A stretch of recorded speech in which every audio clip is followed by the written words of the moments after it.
नमस्कार दोस्तों, आराध्या कहानियों की दुनिया चैनल में आपका स्वागत है।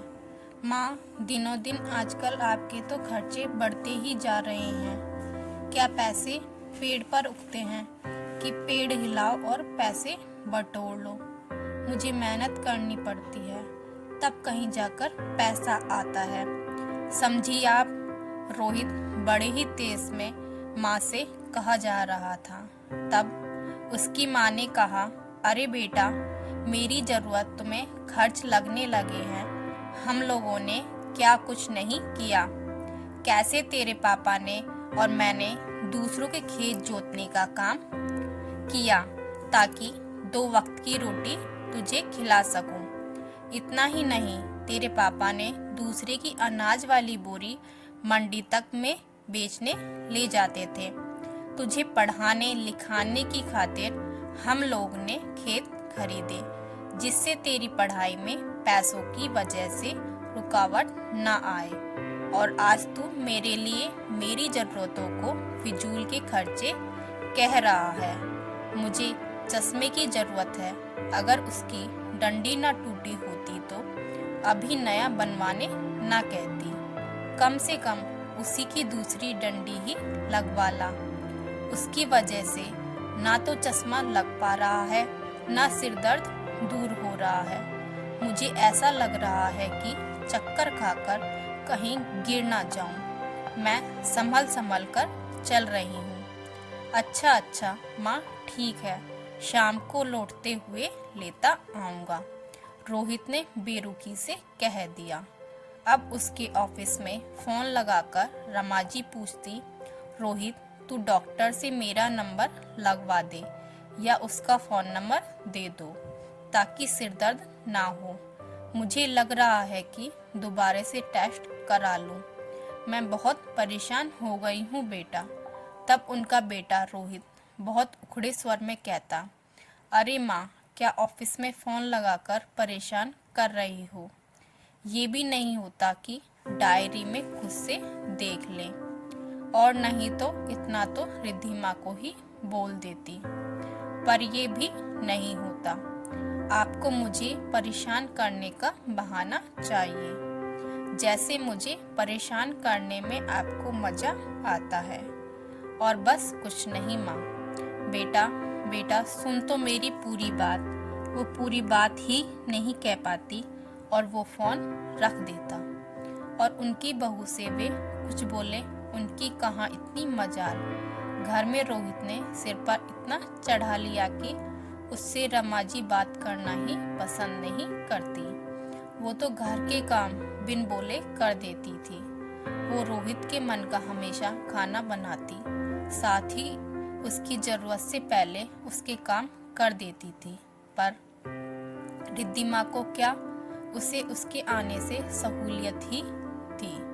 जिम्मेदारी तो रमाजी घर की निभा रही थी। मजाल है कि कहीं धूल का नाम निशान दिख जाए। रोहित और रिद्धिमा उनका कभी कोई एहसान नहीं मानते। जब से शहर आई तो पति की यादों से दुखी नहीं रहना चाहती थी। बस वो बिजी रहकर अपने दुख दर्द को भूलना चाहती थी। बहू भी ऐसी मिलेगी, कुछ पूछो ही मत। वो तो 1 की 4 सुनाने वालों में से थी। खैर, उनका सिर दर्द से फटा जा रहा था। उन्हें माइग्रेन की शिकायत थी। अगर चश्मा न लगाएं तो सिर भारी सा हो जाता।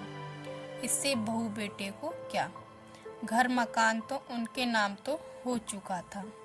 पति के गुजरने के बाद शहर में माँ को रोहित ले आया और उनसे मकान खेती के पेपर पर जब साइन चाहिए तो कहा, माँ, यहाँ गांव में अकेली रहकर क्या करेगी? तू मेरे साथ अपने घर में रहना और ठाट करना। शहर वाला घर वो भी पापा ने दिलाया था, वो भी तो आपका ही है। रोहित अपनी चिकनी चुपड़ी बातों में गांव का घर खेती बिकवा कर ले आया था। अब वो पति के गुजरने के बाद बेटे साथ रहे तो रही थी, पर उनका मन नहीं लगता। उनसे तो सुकून से मीठे बोलने के लिए कोई नहीं था। वो तरसने लगी थी कि कोई उनके पास हंसे बोले, पर ऐसा नहीं हो रहा था।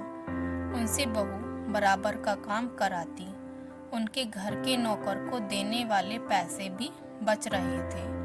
इसलिए रिद्धिमा के रमा का आना एक सुखद एहसास बन गया था। सास बहुत काम जो कर लेती थी, वो भी बिना थकान के। उन्हें काम करना बिल्कुल नहीं अकड़ता था, पर आज उन्हें उनके मनोहर जी की एक एक बात याद आ रही थी। वो कहते थे, देखो रमा, मैं जब तक हूँ तब तक हाथ में रकम रखूंगा, नहीं तो हाथ खाली होते ही कोई इज्जत नहीं रहती, न ही कोई साथ देता है। आज रमा जी को चश्मा ठीक कराने के लिए बेटे के आगे हाथ फैलाना पड़ रहा था, पर करे भी तो क्या कि उसके पास कोई रास्ता नहीं बचा था। वह बेटे के मुंह में खेती मकान बिकवा दिया और शहर वाला घर भी उसने अपने नाम करा लिया। इस कारण वो बेबसा महसूस कर रही थी। बहू रिद्धिमा की किटी थी, तो वह तैयार होकर निकल गई। अब तो उनसे जितना काम हो सकता उन्होंने किया। रात हुई तो बोली, बेटा रोहित, मेरा चश्मा बन गया कि नहीं? मेरा सिर बिना चश्मे के बहुत भारी भारी लगता है। तब वो कहने लगा, माँ, मेरे पास एक ही काम नहीं है कि आपका चश्मा बनवाने बैठा रहूं। मेरे पास ऑफिस के अलावा हजारों काम हैं। आप खुद क्यों नहीं चली जाती हैं? खुद भी तो बनवा सकती हैं। तब इतना सुनते ही वो बोली, बेटा, एक तो तूने ना तो चश्मा बनवाया, ना ही मुझे डॉक्टर की पर्ची बताई, नहीं तो मैं ही मेडिकल से सिर दर्द की गोली ले आती। आजकल तू मुझे पैसा भी नहीं देता है। अब बता, मैं अपनी परेशानी तुझसे ना कहूँ तो किससे कहूँ? आखिर बेटा है तू मेरा, बहू तो पराया खून है, उससे क्या उम्मीद करूँ? उसे वैसे भी तूने सिर पर चढ़ा रखा है। उससे कुछ बात ना करो, वो ही मेरी बेहतरी होगी, क्योंकि कुछ भी बोलो तो नमक मिर्च लगाकर झगड़ा अलग करा दे, वो ऐसी ही है। खैर बेटा, तू मुझे अभी 2000 रुपये दे दे, जितनी ज़रूरत होगी उतने ही दे दूंगी, बाकी के पैसे वापस कर दूंगी। फिर वह कहता, ठीक माँ, कल ले लेना। अब वह रात में जैसे तैसे सो जाती है।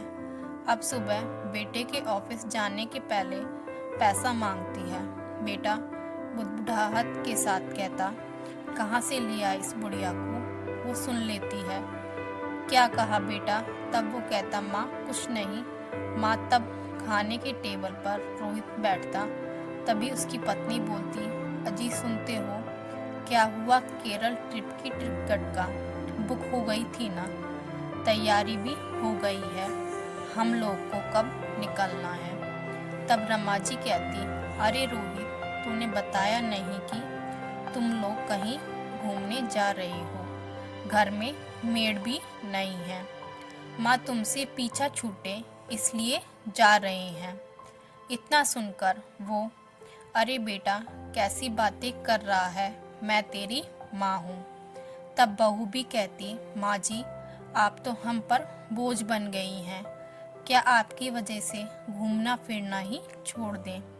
ऐसी बोरिंग लाइफ कौन जीता है भला? नित दिन आपके खर्च बढ़ते ही जा रहे हैं, कहीं डॉक्टर का खर्च, कहीं कुछ मंदिर में दान देने का खर्च, और भी कहीं का खर्च करना हो तो हाथ बढ़ा लो। मम्मी जी हम लोग आपसे परेशान हो गए हैं।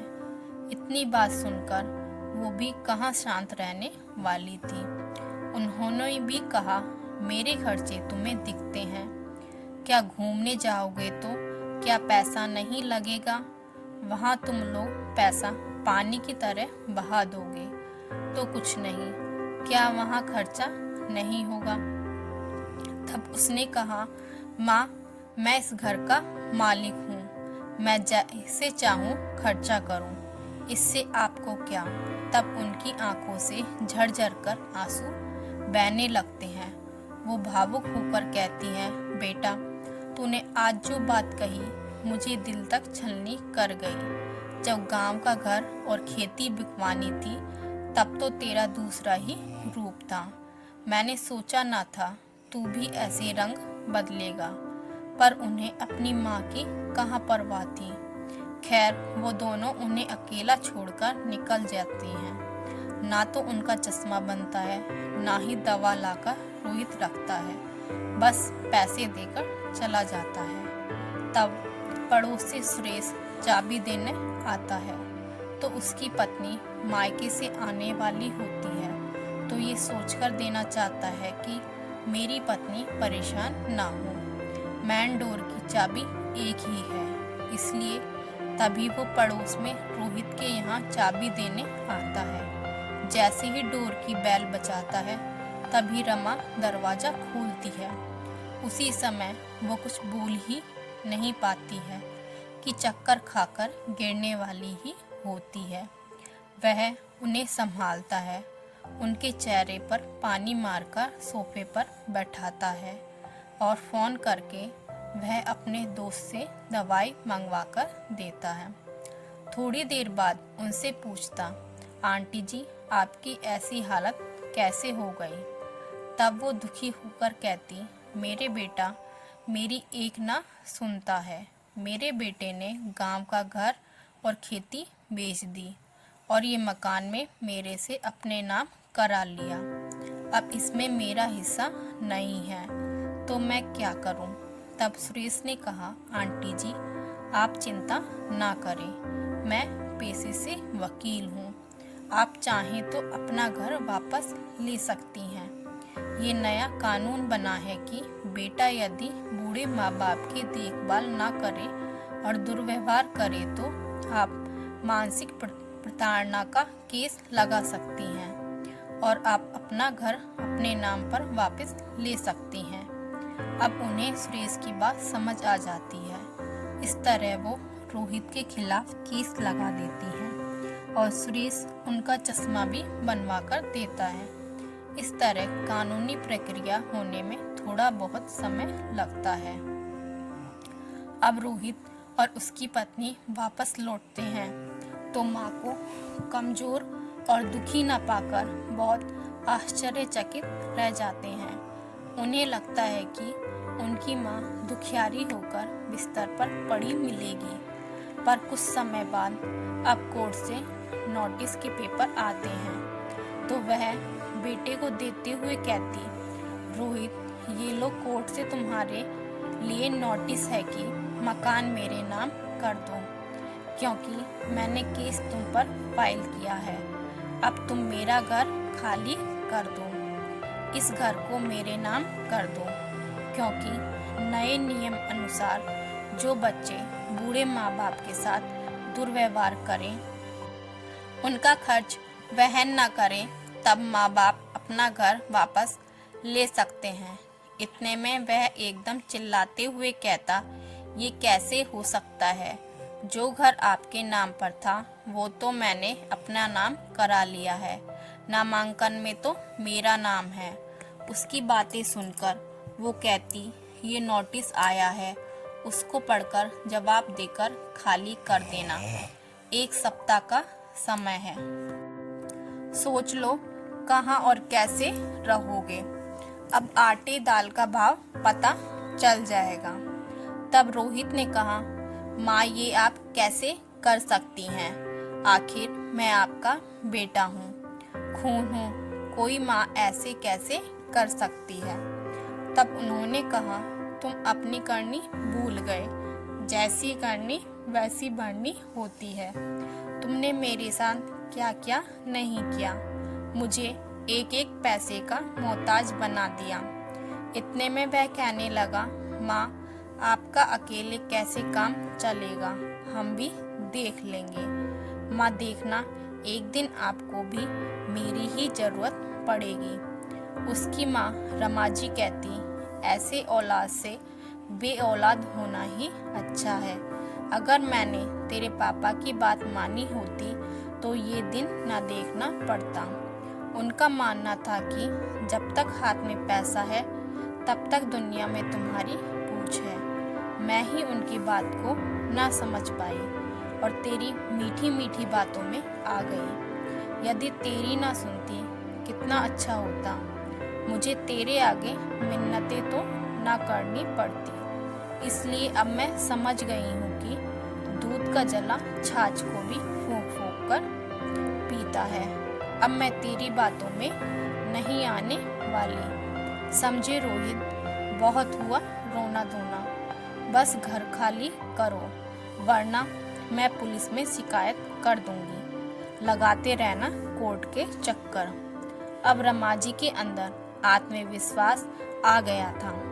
जो बेटे के सामने गिड़गिड़ाती थी, वहीं अब उनका बेटा आज गिड़गिड़ा रहा था। माँ, ऐसा मत करो, अब मैं आपका पूरी तरह से ख्याल रखूंगा।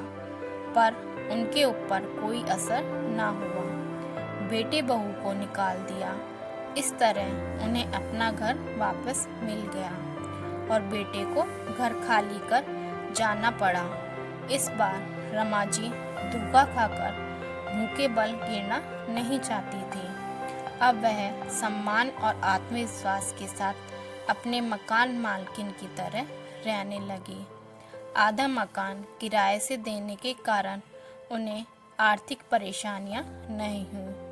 तो दोस्तों, अगर आपको हमारी यह कहानी पसंद आई हो तो लाइक, शेयर एंड सब्सक्राइब करना ना भूलिए।